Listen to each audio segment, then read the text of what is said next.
Vraiment vous remercier de m'associer un peu à cette campagne de sensibilisation en direction des acteurs locaux, les élus et les citoyens. Avant de répondre à la question, vous me permettrez quand même de mettre un peu en contexte pour que ceux qui m'écoutent connaissent la même perception et la même compréhension.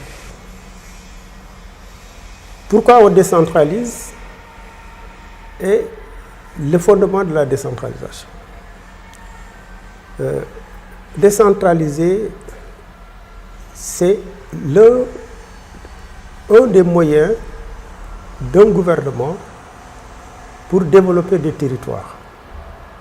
Essentiellement, c'est ça, donc c'est une politique, comme une politique d'éducation, une politique de santé, une politique numérique. Donc c'est une politique à la base destinée à contribuer à la satisfaction des problèmes des citoyens. Cette décentralisation se fonde sur la reconnaissance d'intérêts locaux au sein de la société pour permettre une gestion de proximité. Et on permet à des citoyens de s'organiser pour désigner des élus responsables par devers eux de la défense de leurs intérêts, du développement de leur territoire. Ainsi défini, d'abord on se rend compte que c'est une démocratie de proximité. Parce que ce sont des populations qu'on responsabilise et qui élisent des gens au suffrage universel pour défendre leurs intérêts et promouvoir le développement économique. De façon implicite aussi, la décentralisation permet ou fait des territoires des lieux de définition de politique. Et quand on parle de politique, c'est la politique économique, la politique sociale, la défense de l'environnement, les politiques culturelles. Donc c'est un lieu idéal pour la définition de ces politiques. En ce sens donc, c'est un puissant moyen de développement participatif. Entendu comme ça, on voit un peu quel devrait être le rôle des élus, les caractéristiques d'un élu local. Le prérequis, c'est la légitimité, avoir la confiance des populations. Et ça, c'est ça que les élections permettent à des élus, d'aller conquérir le suffrage, en tout cas des populations qui habitent dans ces territoires. Après, je peux dire cette légitimité, c'est la défense des intérêts. Je l'ai dit tout à l'heure, la défense des intérêts des populations.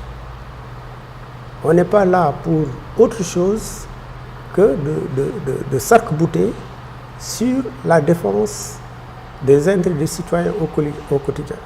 Ces intérêts-là, c'est d'abord c'est le transport.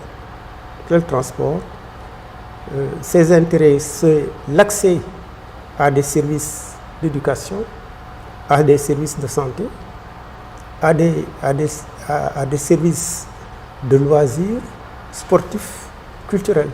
Donc, une gamme très variée de services que les élus se doivent d'inscrire dans leur action pour satisfaire les citoyens.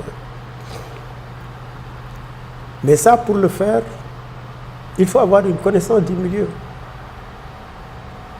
Et la connaissance du milieu, c'est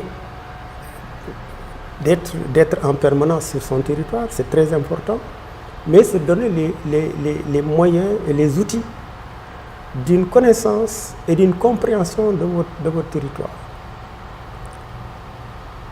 Si on met en place une politique d'éducation, mais le maire ne peut pas croiser les bras et dire que bon, on a conçu des classes, c'est fini. Non. Au finish, on voudrait que l'élève qui rentre au CI, à la fin de l'école de base sache lire, écrire en français et lire en français. Donc on demande des compétences. Donc il doit s'assurer que l'école qui est là, est-ce que cette école-là assure les services pour lesquels on avait mis en place l'école.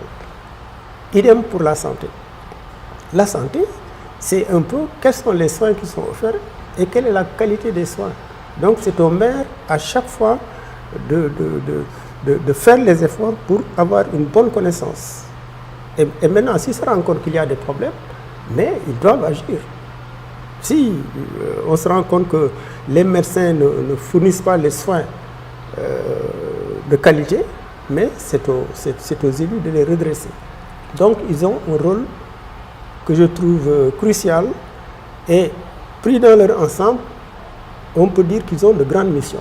Ces grandes missions-là, c'est d'abord d'élaborer une politique, un plan de développement économique et social. Ça, c'est une des premières tâches. On ne peut pas piloter à vue une collectivité. Et une fois qu'on a un plan sur la durée de la mandature qui fait 5 ans, on peut même aller au-delà. Maintenant, une fois qu'on a un plan, ce n'est pas un document qu'on va ranger dans un tiroir. C'est un document qu'on doit appliquer. Comment l'appliquer? C'est à travers les processus budgétaires. Ces processus budgétaires, chaque année, on regarde dans le budget et on se mobilise pour avoir des ressources propres et on regarde quelle tranche du plan on réalise chaque année pour les 5 années et pour la durée du projet, du plan. Il faut aussi s'assurer quand même que ces budgets-là, on rend compte à la fin de l'année du budget. Ça, c'est une des caractéristiques fondamentales des élus et qui fait défaut. Il faut le reconnaître. Et le dernier aspect qui me paraît très important, c'est de mettre en place des dispositifs de participation des citoyens.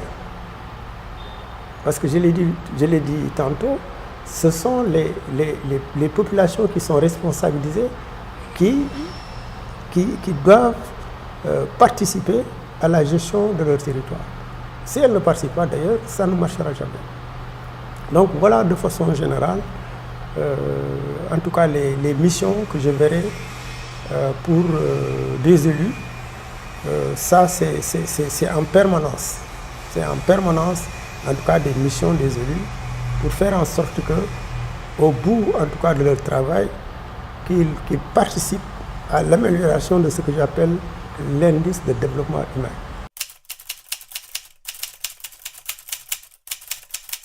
Dans ce contexte préélectoral, le citoyen, la citoyenne, je peux dire qu'ils ont des responsabilités très importantes. Parce que de leur choix, disons, dépend leur avenir. Parce que sur le territoire, tous les problèmes qu'on a au quotidien, il appartient aux élus de leur apporter des réponses. Et de façon globale, ça c'est ce que j'appelle les besoins urgents. Bon, tu as besoin d'une garderie, tu as besoin d'une école préscolaire, tu as besoin d'un centre de santé proche, d'un système éducatif qui fonctionne, mais ça, d'une voirie. Alors, on se rend compte que nous, on est en 2021 et pratiquement, on oblige les citoyens à marcher sur des rues en terre. En saison sèche, ça peut se comprendre, mais en saison de pluie, il y a des gens qui ne peuvent pas, en tout cas moi j'habite Rufisque, mais quand même je déplore un peu la situation des gens qui sortent avec des chaussures pleines de boue quand ils sont sur le. Donc tous ces problèmes quotidiens, il appartient aux élus. Donc s'ils ne font pas un bon choix, ils vont avoir peut-être 5 années de calvaire. Et donc c'est très important de voir leurs responsabilités et surtout, je peux dire, avant de choisir, faire le bon jugement pour avoir des élus qui vont être là pour défendre leurs intérêts. Et leur participation dans cette campagne électorale, c'est pas d'aller en tout cas faire des mobilisations comme on commence à le voir, mais quand même se dire que c'est un débat démocratique et qu'un débat démocratique ne peut pas se faire sans la paix, sans le calme, et donc ils doivent faire la part des choses pour dire que il nous appartient, nous, de désigner les gestionnaires locaux. On va débattre avec les autres et choisir pour voir quelle équipe nous propose un programme qui permettra non seulement d'améliorer le cadre de vie, mais aussi d'améliorer la qualité de vie. Je pense que c'est les deux paramètres sur lesquels un citoyen devrait pouvoir se baser pour dire est-ce que ce qu'on nous propose, ça va dans le sens d'améliorer le cadre de vie. Et quand je parle de cadre de vie, c'est notre milieu ambiant, les conditions d'hygiène, la voirie, le reboisement, donc les places publiques, etc. Et la qualité de vie. On a un problème très sérieux de chômage. On a un problème sérieux de revenus des gens. On a des problèmes sociaux. Il faut que les budgets des collectivités servent à répondre à ces besoins urgents, mais aussi à s'inscrire dans un développement durable. Je pense que ces citoyens, ce qu'on leur demande dans ce contexte, c'est ça. Maintenant, ils doivent non seulement participer au choix, mais pendant l'exercice, ils doivent contrôler les élus. On contrôle citoyen de tous les instants, dans les moments décisifs, orientation budgétaire, décision budgétaire, compte administratif, définition du plan. Ils doivent s'organiser individuellement et collectivement pour exercer un contrôle continu sur la gestion locale.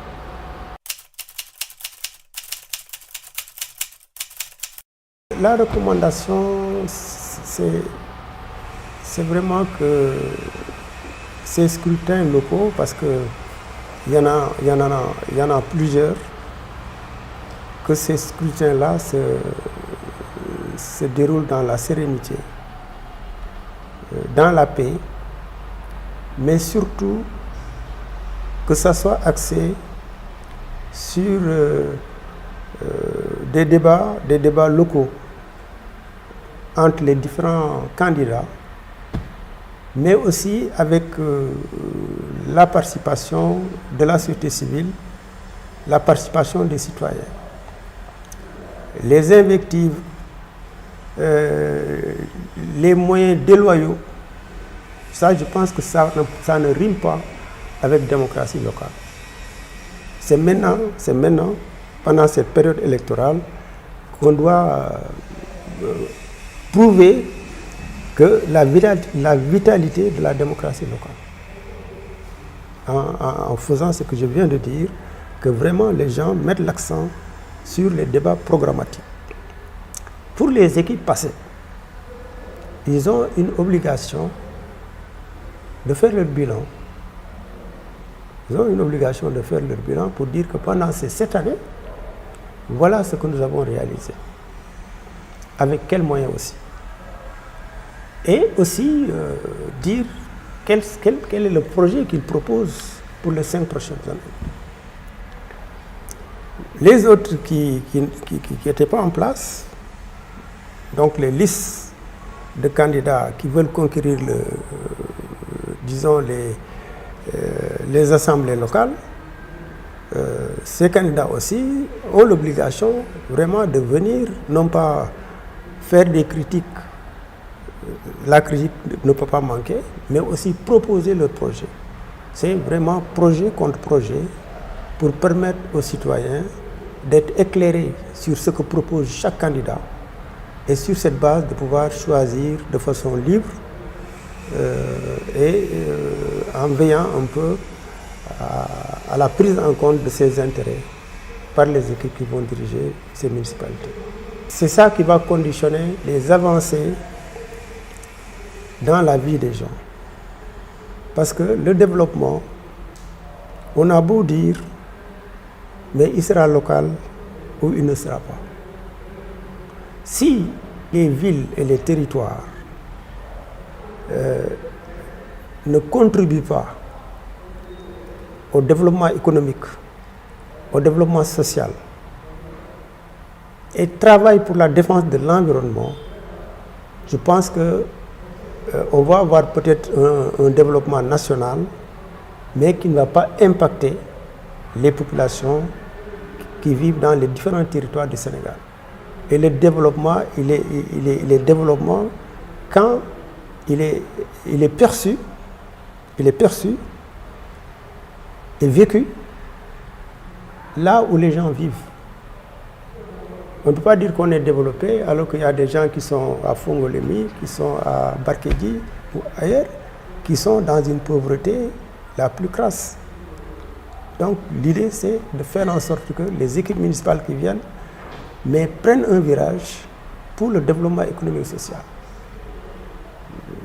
Ils ont une raison d'être. La commune a une raison d'être, et ces raisons d'être-là, c'est vraiment le développement économique, le développement social.